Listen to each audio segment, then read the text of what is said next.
So இதை சொல்வதற்கு அமெரிக்காவுக்கு அருகதை இல்லை. இன்னைக்கும் நான் வந்து ஈரானை சப்போர்ட் பண்றேன் அப்படின்றத விட அமெரிக்காவின் இந்த தாக்குதல் தவறு, இதைத்தான் நான் சொல்லிட்டு இருக்கேன்.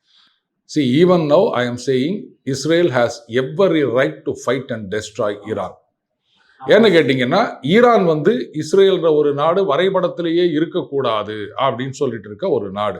அவங்களுடைய அணு ஆயுதமாகட்டும், மிசைல்ஸ் ஆகட்டும், எல்லாமே வந்து targeted against Israel and existence of Israel.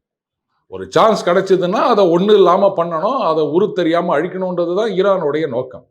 So அதுக்கு வந்து இஸ்ரேல் அடிச்சாங்க அப்படின்னு சொன்னா அதை நம்ம எதுவும் சொல்ல போறது கிடையாது. லாஸ்ட் டைம் வந்து அதனால தான் நாம அந்த விஷயத்தை சப்போர்ட் பண்ணோம்.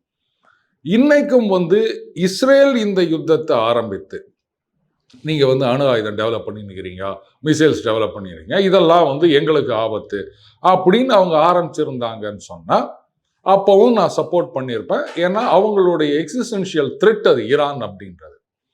ஆனா இங்க இந்த யுத்தத்தை ஆரம்பிச்சது அமெரிக்கா. இதுக்கு இவங்க சொன்ன காரணம் என்னன்னா, நீங்க வந்து அணுகுண்டு தயாரிக்கிறீங்க, இதுதான் முதல்ல ஆரம்பிச்சாங்க. பேச்சுவார்த்தை நடத்தணும், இந்த என்ரிச்டு யுரேனியம் இதெல்லாம் நீங்க ஹேண்ட் ஓவர் பண்ணிடணும். இன்னொரு கேள்வியும் கேட்டாரு, உங்க நாட்டில் தான் வந்து ஆயில் அவ்வளோ இருக்குது, கேஸ் இருக்குது, நீங்க என்னத்துக்கு வந்து நியூக்ளியர் பவர் வச்சுக்கிறீங்க? நியாயமான கேள்விதான். நம்ம ஊர்ல வந்து ஆயில் கேஸ் கிடையாது, அதனால நம்ம வச்சிருக்கோம். அப்ப அதே கேள்வியை திருப்பி பார்த்து அமெரிக்காவை கேட்கலாம், உங்ககிட்டயும் தான் வந்து மற்ற நாடுகளுக்கு எக்ஸ்போர்ட் பண்ற அளவுக்கு ஆயிலும் கேஸும் இருக்குது, நீங்க என்னத்துக்குடா நியூக்ளியர் பவர் ஸ்டேஷன் வச்சிருக்கீங்க? கேட்கலாம்ல.